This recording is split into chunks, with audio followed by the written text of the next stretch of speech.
Happy Friday, everyone. Welcome. Welcome. You have joined Intentional Conversations VodCast, and we're super excited to have you here with us today. We're just going to give it a moment or two for our guests to get settled into this virtual learning space as we prepare to learn with and from each other. We do not take it lightly when people show up for this hour of time to spend with us. It's your way of telling us that you find value in the content that we share. And we are so grateful to have you as part of our community. I am Dr. Nika White. My pronouns are she, her, and I am the proud founder and lead principal consultant of NWC.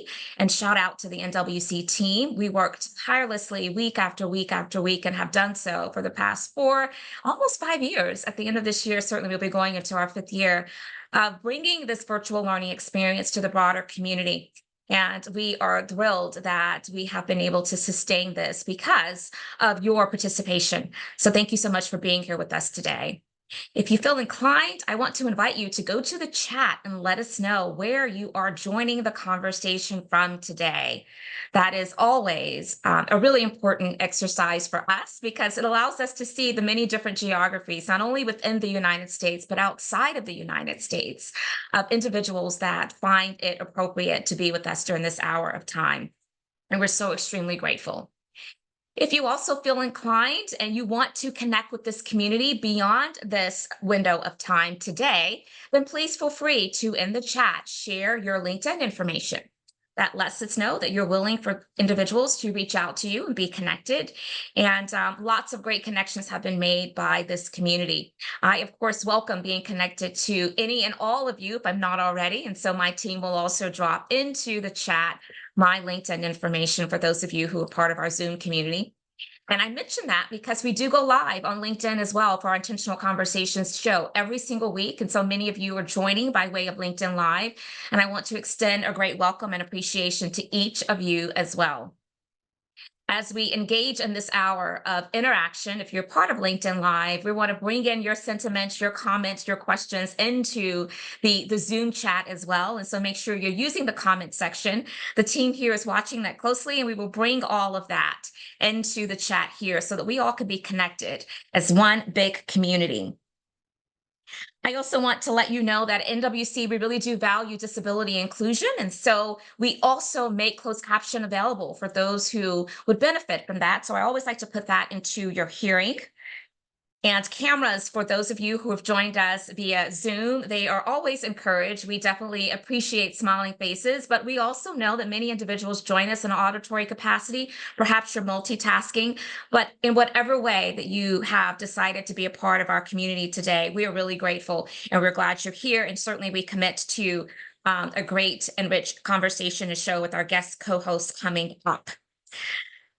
Lastly, I just want to let you know that sometimes here on Intentional Conversations, while it's rare, there are those occasions to where I may not be able to be here live. And so we'll pre-record. Oftentimes, that's also scheduling conflicts with our guest co-host.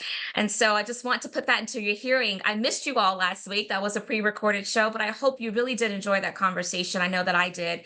It was fantastic. Once again, this is Intentional Conversations VodCast. I'm Dr. Nika White, and we're so glad you're here. Welcome, welcome, welcome, and enjoy the show.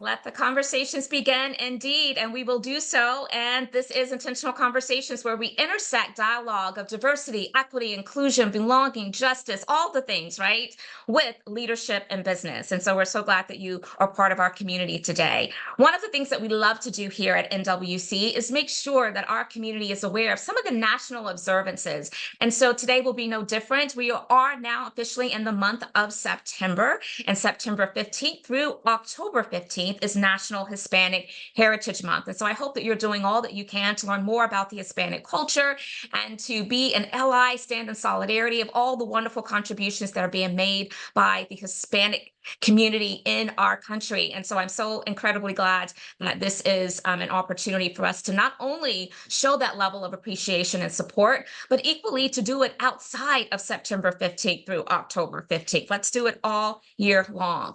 This is also Prostate Cancer Awareness Month. And if you're not aware, Black men are 1.7 times more likely to be diagnosed with and 2.1 times more likely to die from prostate cancer than white men. Black men are also slightly more likely than white men to be diagnosed with advanced disease. This is important. We're bringing a lot of attention to this month. This has hit my family very closely, and so something that I definitely feel compelled to talk about as often as we can. But make sure all of the men in your lives, you are encouraging them to get checked, to get their numbers, to get the appropriate screening so that we can catch that early. Okay, I'm counting on you for that. We also want to recognize that September is National Suicide Prevention Awareness Month. And so I want us all to lean into, again, the importance of mental health, well-being, self-care. If those are individuals in your community that you feel need help, there are spaces and places for people to receive that help. And so let's be aware that suicide prevention is happening this month in terms of awareness. But again, we are constantly dealing with mental health issues all around. So I want to put that into your hearing. So not sure if you are aware, but September is what's referred to as National Recovery Month. I know lots of things going on in the month of September, but just to give you a little bit of insight, National Recovery Month, which started in 1989, is a national observance that again is held every September to promote and support new evidence-based treatment and recovery practices. The nation's strongest and proud recovery community and the dedicated service providers and communities who make recovery in all its forms possible. And so if you are one of those professionals who are working in that space or individuals who support the work that's happening for recovery of so many in our community that need it, I appreciate you. We appreciate you. And we want to recognize you this month. Now, I am so excited to let you know that officially the LinkedIn Learning course that I've been teasing you about for so long is now live. It is live, y'all. It's called Addressing Hate Speech in the Workplace. And there is a difference between free speech and hate speech. And I think that this is a really timely conversation to have and to engage in different types of learning opportunities so that we can have civil discourse, especially during this high stakes election season. I'm telling you, it is so easy to forget respectability in the workplace. And so I want us to all use this as a resource, share it with your colleagues, your associates, your friends, your neighbors, and really upskill ourselves around how to have hard conversations, but make sure we're doing it in a way that still provides a level of inclusivity and respect that everyone deserves. Okay, LinkedIn Learning. If you have been enjoying Intentional Conversations VodCast, but you know that sometimes you can't be here live and perhaps you want to be able to get the content in another way, then not to worry, because we take every episode, we extract the audio, and we make it available in podcast capacity for whichever platform in which you like to get your podcast content. So share the news out, make sure that you are aware too that this is a resource for you. Now, it gives me great pleasure here on Intentional Conversations. And by the way, if you can't see, my shirt does say intentional. Very, very, very intentional today. I'm wearing this shirt, but I want to give you a little bit of what you have to look forward to in future weeks by way of our guest co-host. And so Friday, September 13th, next Friday, I'm excited because Shani Delamore Barax is going to be joining us. And in that Intentional Conversation podcast, we're going to discuss psychological spanks, a concept to describe what a lack of psychological safety feels like. Also, we're going to talk about ecosystems of inclusion, solution circles, and innovation forums, and how cultural humility differs from cultural competence. That is a really great point. I look forward to us unpacking that, and I look forward to you being here with us.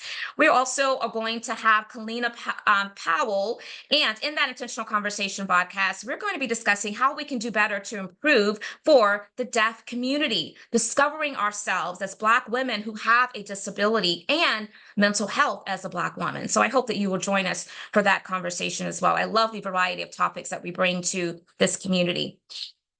And I did not advance the slide, but there is Miss Kalina Powell. There she is. Okay, now let me go to the next one. And I'm super excited because we have a wonderful opportunity today to hear from someone that I've been connected to for quite some time. We have collabed on a couple different projects, and we even have one that's coming up, which I'm sure will surface until today's conversation.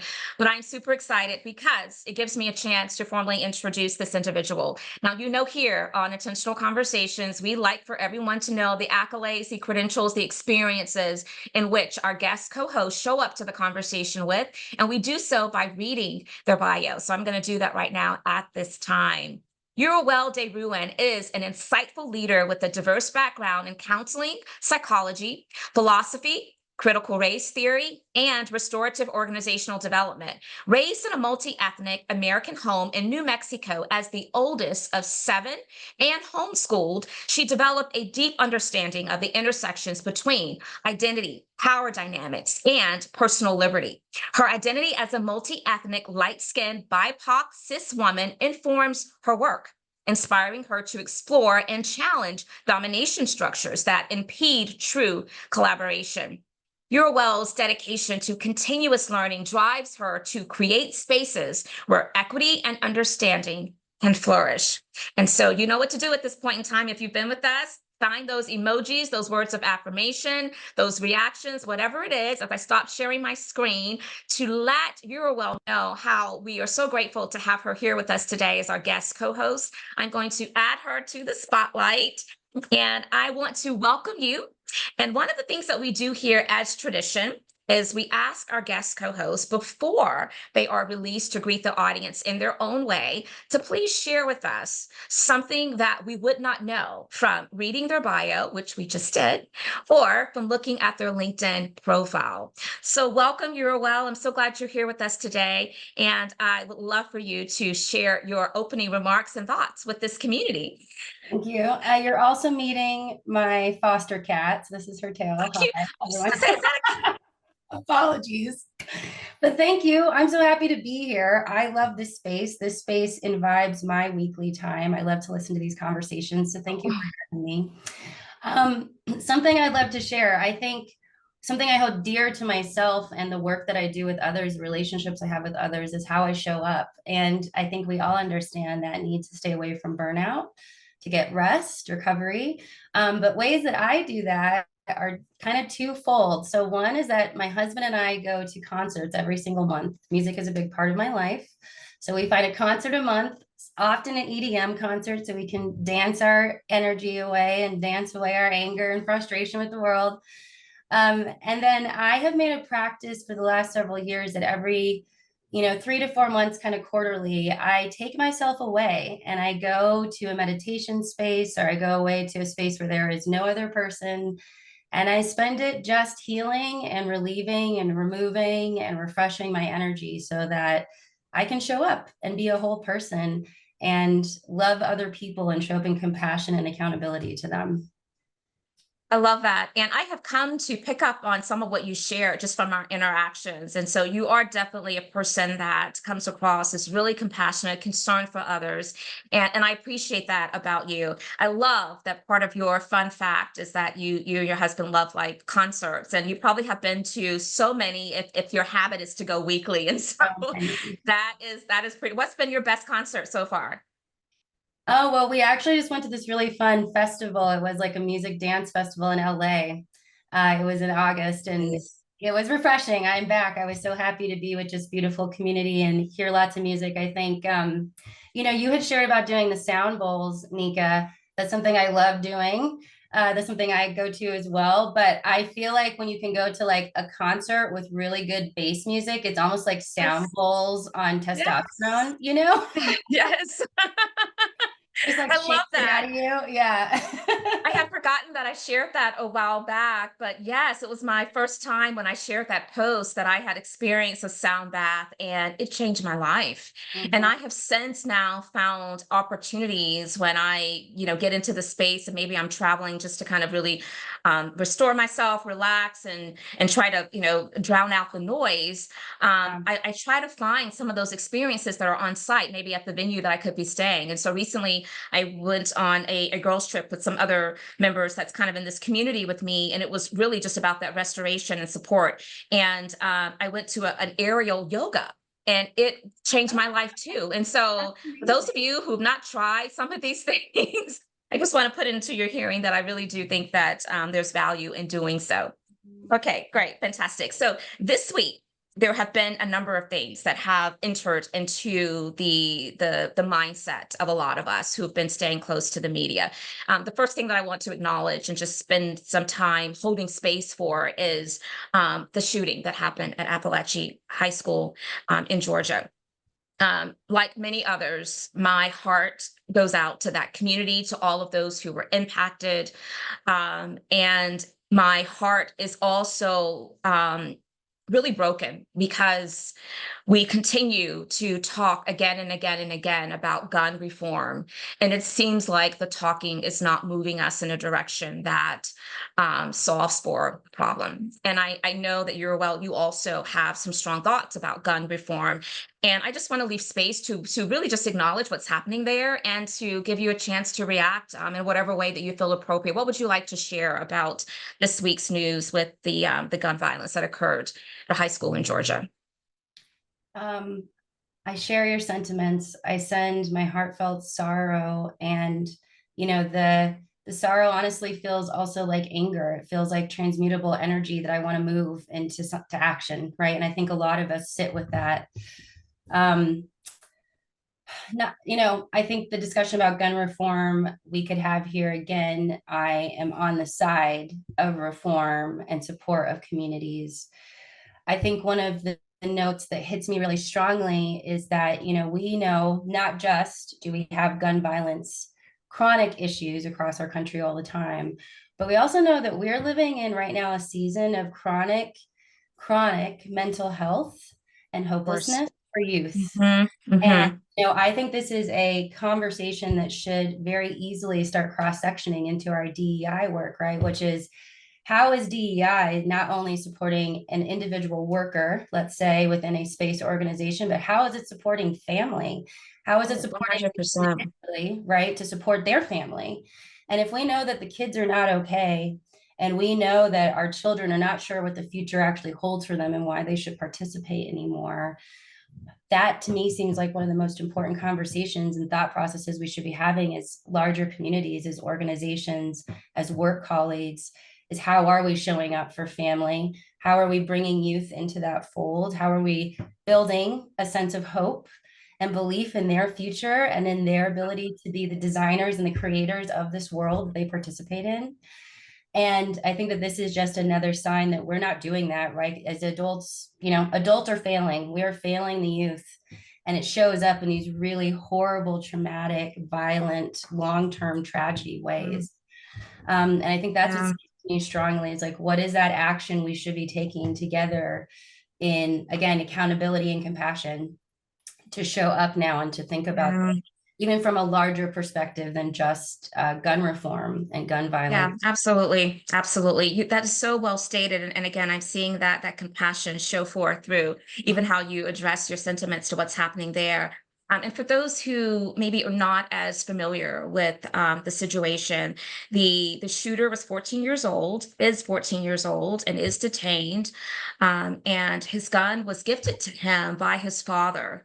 There's also reportedly by media some history there where he has placed some thoughts, expressions that were questioned before and seemed a little worthwhile of investigating that could potentially lead to harm. And so there were some signs there. And I share all of that because I think that as we consider reform, we also have to think about what conversations are we having and what actions are we executing within our own homes and families that could be aiding in some of what's happening with the carelessness of gun violence. And so I just wanted to bring that to the discussion. And the last thing that I'll say about this before we'll move on is, gun reform is a big conversation. We're not here today to really debate all of that. But what I will say is that Tuesday coming up, there is a debate. And I will also say that October 1st, there is a debate. And I'm talking about, of course, in the United States, because I realize that we have folks outside of the US that join Intentional Conversations. I encourage those of you who are really interested in this topic and hearing what each side has to say about it to just watch the debate, do your own research, and and vote. I would be remiss if I did not end that statement with saying vote, 100% vote. Okay, now the other thing that's top of mind this week is the situation with the Wells Fargo employee. Are you familiar with that? Okay, my heart goes out also to that family. Again, for those of you who may not be fully aware, there was a Wells Fargo employee that was discovered after being deceased for 4 days at her job. And it has stirred a lot of criticism, a lot of curiosities and questions. And people are asking specifically, how could this happen? How could this happen? And a lot is still to be uncovered to really help give us a full understanding. But I think that it certainly is top of mind for many of us, and we need to have a dialogue about it. So when you were exposed to that information, Yeruwelle, what were your thoughts? It brought me back to just the continual kind of tragedy that so much of our work environment culture is, the lack of relationship, the lack of accountability that we have, the lack of even just concern, frankly, for our employees Yeah. and our colleagues that showed me. And I think it gets to this idea that I use a lot in my work is, centering and starting from wellness and considering the wellness of individuals and the group, Yeah. and thinking about, right, like if we're looking to work better with communities, or to give away money differently, or to think about how we serve or participate differently, how are we doing that first internally, and how are we? And I think that, to ask any of us to learn something or to change our mind when we're not well is asking a lot. Yeah. And so it kind of brought me to that idea of like, what is the wellness, right, barometer of this community internally, that we could have something like this happen. And when I think about wellness, I think about it from like these are specific words that I think we could use in different ways, but a trauma-informed environment. It has Yeah. pillars, how we start, right? Relationships, how we start in trust. Absolutely. And we build towards being able to address historical, systemic, racial, gender issues, right? Mhm. And this to me just shows me that there was never that beginning part of relationship built if we can have a system where we've got people hiding in corners, dying in corners, and we don't know that. I also think this is maybe random, but speaks so much to also just like how we don't pay attention to the quieter internalizers in our culture, right? Like if you're not an outgoing, outspoken, bold person, how easily you can kind of get set into a corner starting from school into the rest of your life. And how, again, that lack of relationship and engagement in a culture of people leads to something like this. Yeah. Very, very well stated. And I love the amplification of the wellness culture that is necessary to try to prevent things of this nature. I mean, I don't want anyone to walk away thinking that from, this conversation, there is blame on Wells Fargo for the specific death. I don't want that to be the message at all. They didn't cause the death of the employee. Um, but there certainly is something to be investigated and to learn from. There's clear and compelling reasons that Wells Fargo should certainly maybe revisit the culture, which means the work environment, maybe some type of training and management of this hybrid workforce. And I'm saying that because I believe that part of the rationale is that we're a hybrid workforce. People come and go. We don't know who should be here and who should not be here. But I think the importance of an effective hybrid workplace is that the manager should know, if nothing else, right? So I appreciate your comments there, but certainly my heart goes out to the family and to the employees. I'm sure that there's some mental health support that's needed right now as that entire community kind of heals and navigates this together. Okay, so let's jump into your background. I shared all of the many different ways in which you show up to this work as, again, a multi-ethnic individual. You were homeschooled. Your intersections are so very many, light-skinned, BIPOC, cis woman, all of this. And so I want to start by having you really just address how your intersecting identities How does it inform your approach to equity work? Hmm. In so many ways, I mean, first situating my own identity, I think that that is all of our superpower, right? Our personal Yes. narratives and stories that we bring to any space that we're in any group and community.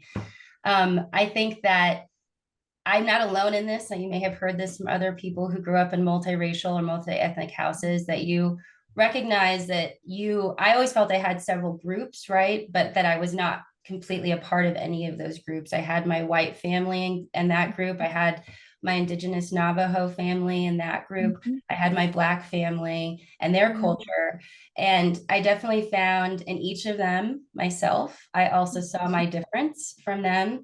And I think it gave me, at times there was probably some pain and isolation involved in that. But as I grew, I saw that it gave me this very interesting vantage point of observing and watching and relating and starting to see literally the interconnected desires that all humans have for life and for relationships and for family and community and things like that. Um, what it also gave me, I think, in some ways, was a really beautiful place, though confounding for myself and others at times, to be an unwhite person that has light skin, who literally has got to sit in spaces or be Yeah. tokenized in ways that made very clear the racial oppression and the anti-Blackness around me, how anti-Blackness is frankly often supported by other communities, minority Yeah. communities, to not be that bottom tier of Yeah. oppression. And then as a woman, right, you know, any woman runs into that day when the world reminds Yes. you you're a woman. And I will never forget those days as a young girl being reminded and told, no, you're a woman. And so your Yeah. place and your humanity is different. And so when I was able to start recognizing that, and honestly, at a very young age, start questioning and identifying that and recognizing the tone and treatment of my Black skinned family and friends, the tone and treatment of a Black skinned woman versus a Yeah. Black skinned man in my family, right? And starting to see that, it led me to some really deep truths and beliefs around watching and observing, right? Of recognizing my positionality in each space that I went into, and then recognizing the positionality of other people and how, if you are in allyship, if you're in relationship, if you want to be in community with others, you are a part of that. You're responsible for scanning and understanding what's going on around you, not just to you. Right. So I Right. think that definitely has situated me in this place that, as I started to figure out like who I was going to be and what I wanted to do in the world, I recognized that these kind of unspoken issues that really are centered in gender, that are centered in colorism, that are centered in, creating impoverished groups, period. And then creating infighting between those impoverished groups. That was when it really started to click for me that, oh, this is a much deeper systemic issue than culture, language, misunderstanding, actual difference, right? It's literally built in to how we live and interact with each other. And that part of like removing that veil or changing that dynamic is living in that truth, like living in that observable truth, and being an ally to others and yourself. Yeah, so all of those intersecting identities and growing up in a multi-ethnic home in New Mexico, certainly what I'm hearing from you is that it has heightened your awareness and your ability to notice and observe and to use that to inform how in which you're helping to dismantle some of the inequalities and inequities that exist. And I'm so glad that you brought to the conversation the dynamics of, white presenting, white passing, and all that that entails. And so I want to spend just a little bit more time Yeah. unpacking that a bit further. And if you would, I would love for you, Yeruwelle, to talk about how the concept of passing has impacted your professional approach to privilege. You talked about it a little, but let's go a little bit deeper into that. Yeah, actually, this is such an interesting conversation for me. My dad's family is Navajo and French Creole, so roots in Louisiana. And passing is such a huge issue in our intergenerational experience, and it was something that Yes. came to my attention, frankly, at a very young age, right? Um, Mhm. I have to say, I spent a lot of time in my life reading literature and thinking about this issue, thinking about the women and the people who have chosen to pass, the cognizance that went into that, and the decision about self and place, like that positionality, literally. Yeah. And I think that it's something that we still kind of run away from in thinking about because of colorism. Like, we honestly don't want to be clear that color is the denotion of how we interact with each other, how people are given raises, how they are made eye contact with, right? Like, it is all over the world that we experience this, but specifically in America, because it's been the way for us to clearly make these spaces and categories of humans. So, yeah, it's something that's actually been at the top of mind for me my whole life. And it made me very clear that I had to be aware and own my positionality, recognizing how others see me, how they treat me, the opportunities or the spaces that opens up for me, and how to then work to be an ally to those that they are not doing that for, right? To even name at times that I am being, honestly, I have to say, I don't have to do this anymore. And it's really awesome. But when I was younger, I remember the first few times that I would be, invited to be on a panel or whatever happened like that, that I was given some space to shine. And then I would recognize that my very light skinned person was supposed to be the representation for like the Black female Mhm. experience, the Indigenous female experience, the other experience, right? And so, I've had to make a point in my life to name that very clearly, that that is not what I represent. They still need to bring in that voice. Let's make the space Yeah. for that voice. That you cannot write off my experience, or even my voice is speaking for those, and that frankly, that you're using me to tokenize and to actually alleviate the problem of having to work with a Black person or a Black woman, right? So yeah, I think there's a lot of self-awareness and ownership that goes into that, but I think that's a truth for all of us, going back to our personal narratives being the root of the beauty and the innovation that we bring to spaces with others. I think that that also comes with owning your positionality, and then recognizing where I am still disempowered as a brown woman, still recognizing the power and the voice and the position I have to make space for others, and always scanning for that, right? Who is not here? Who is not being included? Where are we still not looking at this voice? And I think one of the things I see very strongly and still see as an issue is not only Black women and Black men being at the table, but very specifically Indigenous voices, immigrant Yes. voices being at the table. Those women are pretty much invisible still. And so I think that, again, that's where our space of power comes in, to name that, to create that space, and to bring that in. Yeah, I can't help but to let curiosity continue to rise around this one question that keeps surfacing for me. Because you hold so many different intersecting identities, and we've named, so many of them so far in this conversation. I would imagine that also the weight of the responsibility can be overwhelming at times, because as you just explained, Yeruwelle, you are also an individual that is, impacted by systems of oppression, right? While at the same time, there are some advantages just simply because of the optics. And I want to understand how you are taking care of yourself as you're carrying that huge responsibility right now. Well, I appreciate that question. And I think that weight of responsibility shows up for all of us differently. I think that my identity experience is obviously unique, but so is yours, right? Being a Black Yeah. woman in America does not put you in an umbrella of experience in any way. Right. And I think that that recognition for all of us is kind of weighty, right? That we are we, You're me. there's not another person that is having the same experience as us. And that's where I think the wellness comes, where I started, of like, where is that care? Where is that space to transmute energy and to go and sit with that and to recognize that? I think one of the spaces that I am so excited to see coming into DEI work more and more is the somatic. And I bring that Yes. because I think we are biology, right? Like, we are Yeah. thoughts and logic, we are emotions, but we are also biology. And, I think that working on my own healing and by healing, I think maybe a better word is like bringing balance to my own life, recognize Mhm. my epigenetics, recognizing my own personality and struggles and strengths, recognizing the uniqueness. All of that comes with like creating space for that recognition, right? For that reality of feeling, for recognizing what that means of holding in my body.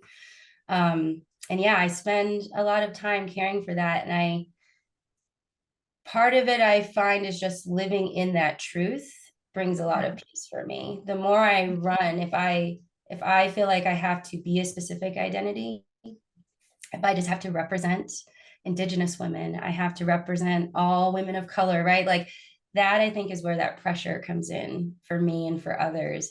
I think when I think about it more in relationship with others, right? That like when there is not space for another person and I can use my positionality to do that, it's really about relationship. It's like, who are we going to bring in relationship? And I think for all of us, relationship is still an energy we give and take, but it is not necessarily this work, right? It's an interconnected aspect of giving and taking. And that's where most of this settles for me. It's like, how do I work in relationship with people, which is why working for myself and building my own company and having people come work with me has created that space in a really beautiful way, right? Where I don't have to go and pretend part of the day. I don't have to show up as a part of myself for part of the day. I get to be a whole person and recognize that. That brings a lot of. No, I so appreciate that. I have a lot of friends who really live by the somatics concept as in terms of healing, full healing. And so I thank you for also bringing that to the conversation.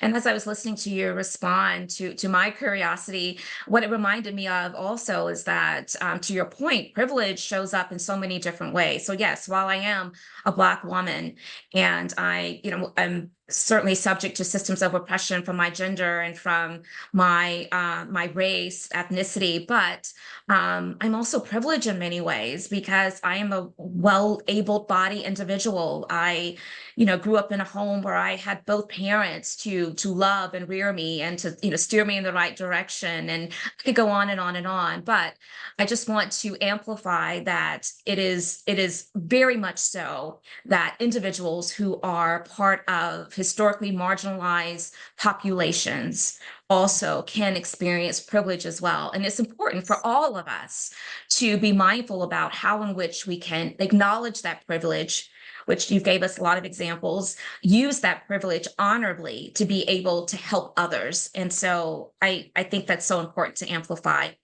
Let's talk about restorative organizational development. That's part of the body of work that you offer. And so what does that mean to you and how do you apply it to your leadership? Yeah, restorative justice. I feel like most of us are more familiar with that idea. And I do work in that space. I am on an advisory council for Denver that works with the DA and works with the police department and actually is, building restorative justice into the way that they are supporting community and giving opportunities for healing, for actual retributions to be healed. Mhm. However, what I've always seen is that restorative justice actually is an Indigenous process of calling people in, right? It is Yeah. about recognizing harm, healing that, taking accountability for that without pushing out, because the point is to rebuild community, is to continue forward together. And so I see restorative process or practices within organizations simply really at this perspective of behavior and heart attitude that turns into very proactive, Yeah. thoughtful, engaging relationships and outcomes. Mhm. It starts with, again, that recognition of self, personal attitude, personal positioning, and power. And then from there, kind of turning that outward and thinking of, okay, how does this interact with others? And so I think a couple of the key aspects of what it means to have restorative organizational development is one, really centering on the proactive, and the proactive, including, oh, excuse me, I have this, oh no. You're fine. You're fine. Oh, we'll give Oh, you a second sorry, to get that everyone. situated. I hope you and the cat are okay. Kat and I are great. This is very positive because she's a foster cat and she's been so scared of humans, but also bad timing, kidding. Okay, sorry about that. You're So fine. I'd say some of the like biggest pillars of having a restorative organization is that proactive piece that you're looking for how this affects people before it affects them. How do you get their innovation and ideas before you make decisions? How do you center on continuing feedback loops that don't tell you what to do, but inform you of the multifaceted aspects of effect that your decisions have, right? What are all the outcomes that could happen? And I think the two other big pillars are having a space for iteration, that no decision is final. And I think that really removes some of the perfectionism that we have in our work and within our roles, or the expectation of our roles, so that we can actually, it also takes away a lot of the infighting and I think some of the fear and resistance, right? Because if we think that a decision that's made today is a decision forever, then we might fight that, right? We might really change. If we understand that decisions made today are the best practice that we can come up with based on the information and the people involved, then we know that's going to change as the information and the need and the people change, right? Yeah.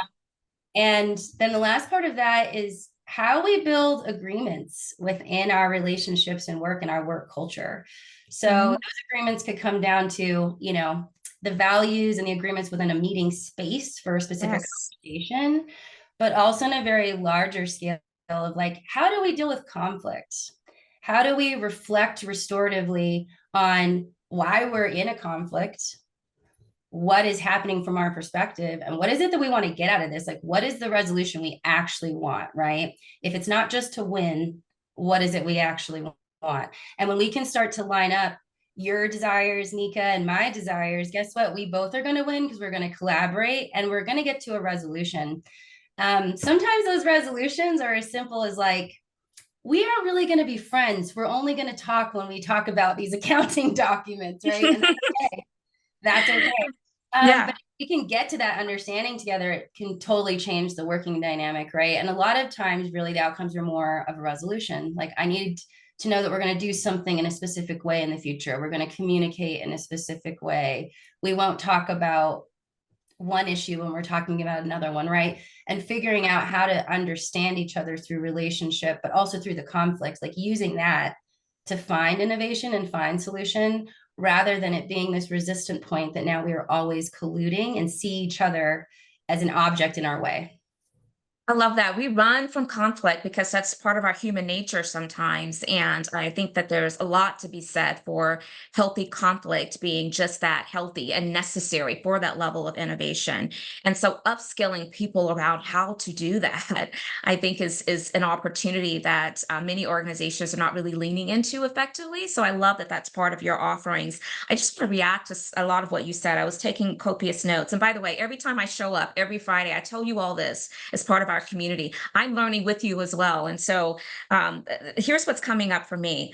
I love the amplification of being proactive, because to me, that relates back to one of my favorite words. Y'all see it here, intentional conversations, intentional on my shirt. We must be intentional. And part of being intentional is being proactive, not just waiting for things to happen and then having to react to it, but being proactive.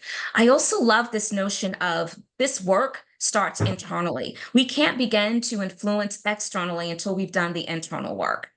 And you taught me something. I don't think that I realized that the indigenous culture was responsible for the impetus of this notion of restorative kind of justice and organizational development, that whole concept. And we talk often about calling people in versus calling people out. And there's even now conversations of calling forward, but it's all about, let's not negate the person's value. Let's definitely be accountable for addressing the harm that has occurred and attack that, not the person. And I think that that is so useful for creating these healthy work cultures and strong working relationships, to where people don't feel afraid to engage in healthy conflict, right? And all of that really helps to address the issues of psychological safety that's absent in so many different organizations. So it's a full circle moment for me as I hear you touch on all these different things. I love, love, love Yeruwelle, that no decision is final, as a way to help address our perfectionism. No decision is final. And I am going to sit with that for many moments to come, because that is part of my human nature. I want everything to be right. I want everything to be perfect. And I'm being vulnerable here with this community, but I think that that's necessary as well. When we feel a sense of psychological safety, which is part of, again, addressing that we will make mistakes and we don't want to be ridiculed for those mistakes. We want to be held accountable. We want to grow. We want to learn. But I think that if more managers were to use language like that with their employees, no decision is final, that then it probably would create a heightened awareness of trying new things, stepping out of our comfort zone, right? Being innovative and creative because, hey, we can fix this, you know? And so all of that was so rich to me. At NWC, we also use community agreements to help create the guiding principles and the norms for how in which we should conduct ourselves and interact with each other. And so I love that you also brought that to the conversation. So much goodness here. Okay. So I am going to alert our audience that you will have an opportunity to engage with our guest co-host today, Yeruwelle, and you can ask your questions directly. You can also contribute to the conversation with your comments. And there are a couple ways in which you can do that. If you're part of our Zoom community, then please use the raise hand feature that lets us know that you're willing to be called upon. And if your camera is on, I will also add you to the spotlight and invite you to unmute yourself.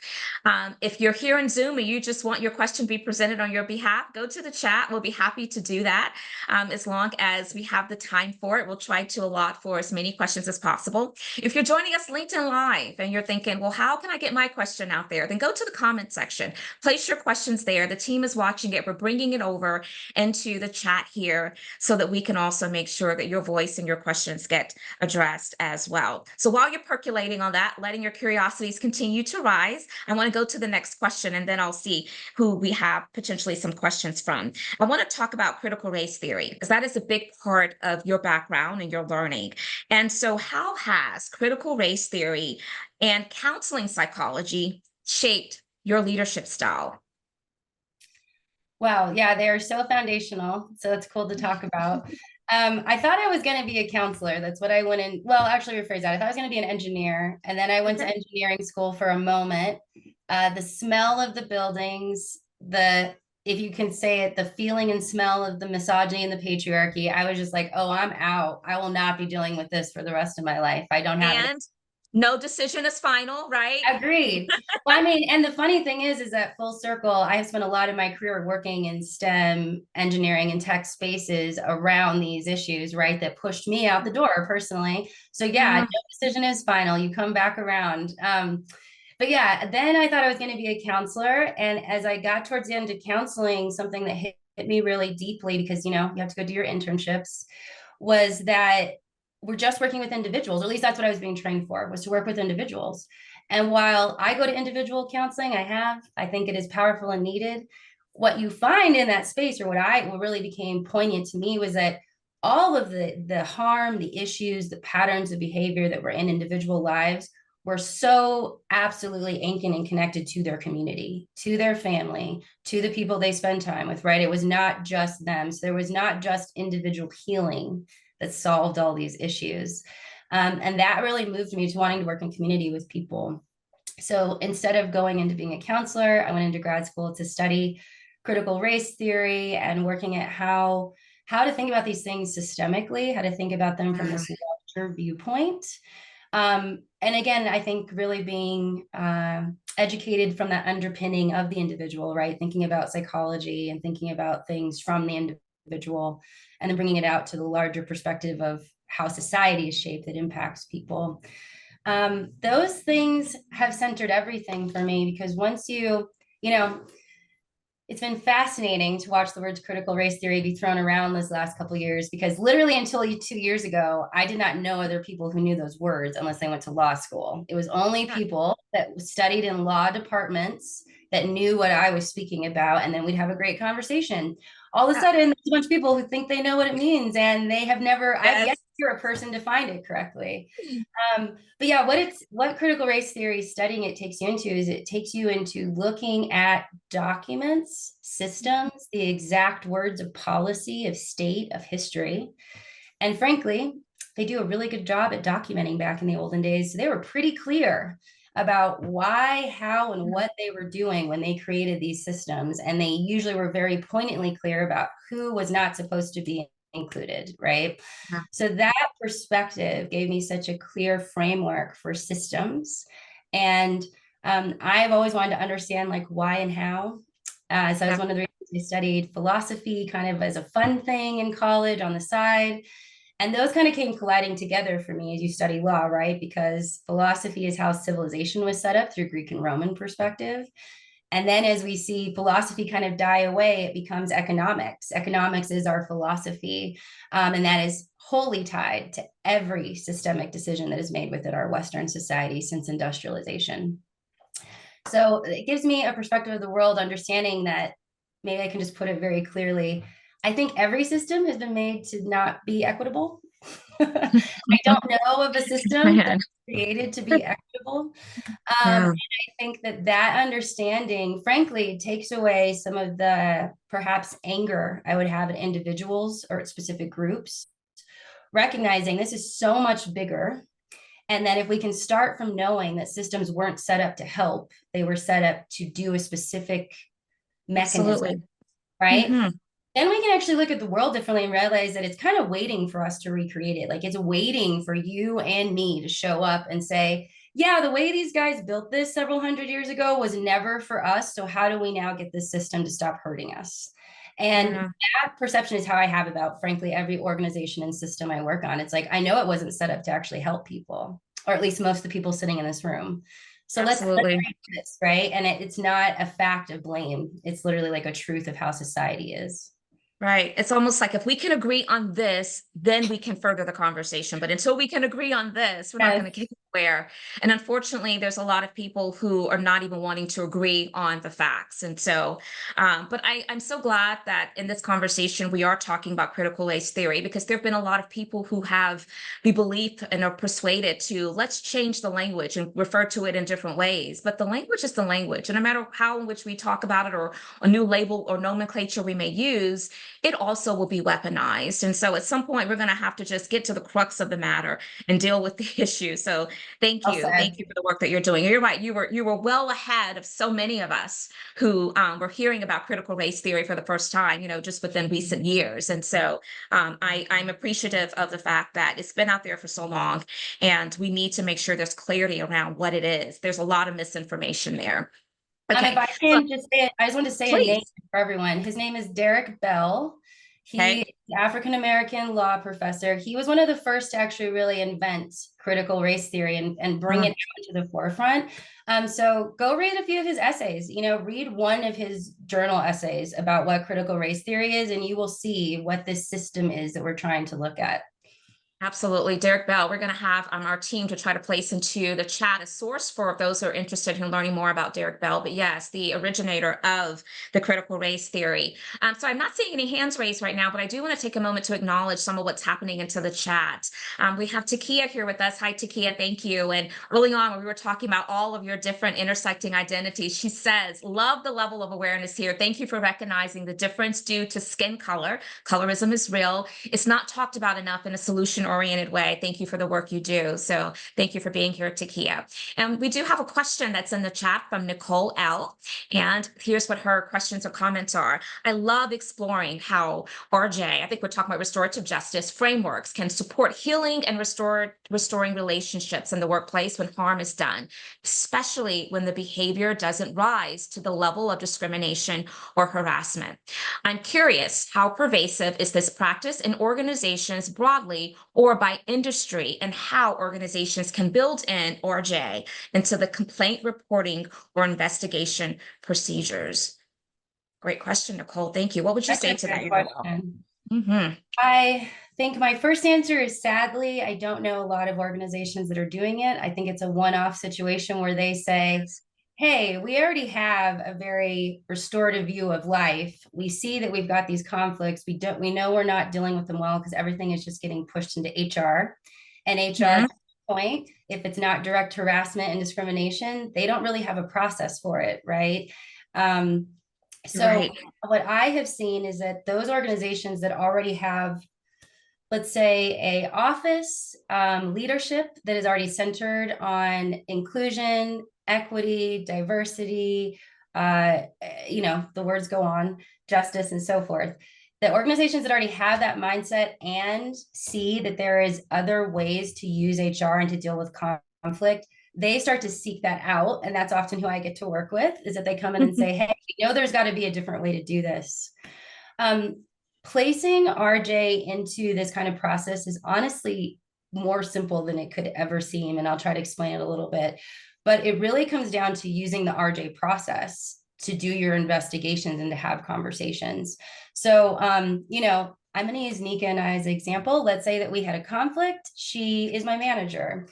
I feel like I'm not sure if this conflict is because she just doesn't like me. I didn't do a good job. She is prejudiced against girls with curly hair, right? Like, I don't know what it is. I go to HR. If we're using an RJ process, what we're going to do is we're going to actually interview both Nika and I separately. And we're going to assess the power dynamics and the issue that's happening. We're going to ask the exact same questions. There's a formula of questions that you ask. And what those questions do is they help the person really do a reflection process, which is to get to what actually happened, what their part of that is that happened, what they've considered since it happened, and what is it they really need to resolve this. Maybe this interview was enough, right? From there, if we recognize that there are two people who want to and need to resolve this, then we're going to bring them together to literally redo that exact same conversation. We are not going to just talk about other feelings. We're not going to allow this space to be crowded with other discussions. We're going to literally go through those questions and answer them to gain understanding and to get to a resolution together. Where this doesn't work is where there is power dynamics involved. And that's why interviewing Nika and I separately is the most important step in this. Because if there really is a power issue, or maybe, let's reverse this. I am a light-skinned woman that is using my power to step over Nika and not give her a promotion. Let's say that Nika is a man and I'm feeling sexually harassed, right? And I feel like every time I speak to Nika, she's staring at my breasts. I've been in that conversation, by the way. That is not a restorative space, right? We aren't going to have a discussion. Now we're getting into actual HR legal processes to deal with this.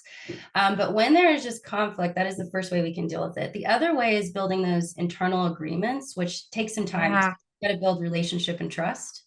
But if Nika and I are colleagues and we've been working on relationship and trust, we have agreements and we've learned this process, right? We've actually gone through a training and we've agreed as an organization. When we get in an argument or a conflict, we're each going to go do our own reflection process. And then if we decide we really need a resolution, we're going to ask to get together and talk through that resolution process. If we don't feel like we can do that on our own, we're going to ask for a facilitator like Yeruwelle or our CEO or someone else to come sit with us, right? So there are some real practical ways to imbibe this into organizations. I've seen it happen beautifully many times. I've seen it happen in schools, and the thing that I've talked about, I think is very the same with schools and with organizations, is that when it's a process that lives only in the C-suite, in the administration office, with the adults, with the power players, it's not real, right? It's a punitive process that people can follow that feels very real. Yes. Once it shifts to me practicing it because it works individually and Nika practicing it individually, or the youth practicing it with each other without the adults involved, that's when it's real. And so that's what we're always trying to get to, is how do we not only perhaps create a process in HR for it, but how do we operationalize it so it becomes this attitude and behavior belief by the organization, so that, back to what you said, Nika, that conflict isn't bad, right? Yeah. It's part of the culture. It creates, it's something that people are conditioned around. Yeah, we can recognize we're not perfect and we can say sorry and we can move forward, and we can also just say whoops, that was a failure. Let's try again. Yeah. I love that you brought to the conversation that so many organizations, HR is the contact that helps solve all these things. And I think there's something to be said for having formal processes, but also upskilling individuals and equipping them with tools to be able to also navigate these things directly. does not have to be an HR issue, right? Yes. And I'm also mindful of language and words. I think that that carries a lot of weight too. And when I think about the HR process, sometimes it's referred to as the grievance process. I'm going to do an investigation. When we hear those words, they're very jarring to some people. They automatically put us on edge.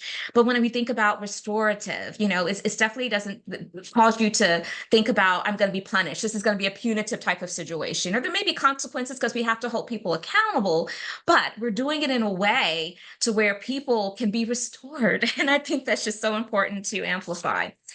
Okay, we are about at time. We have shared into the chat Yeruwelle's LinkedIn information. I hope that you will reach out to her, connect with her. She produces a lot of great content, and obviously from this conversation, she's doing some great work.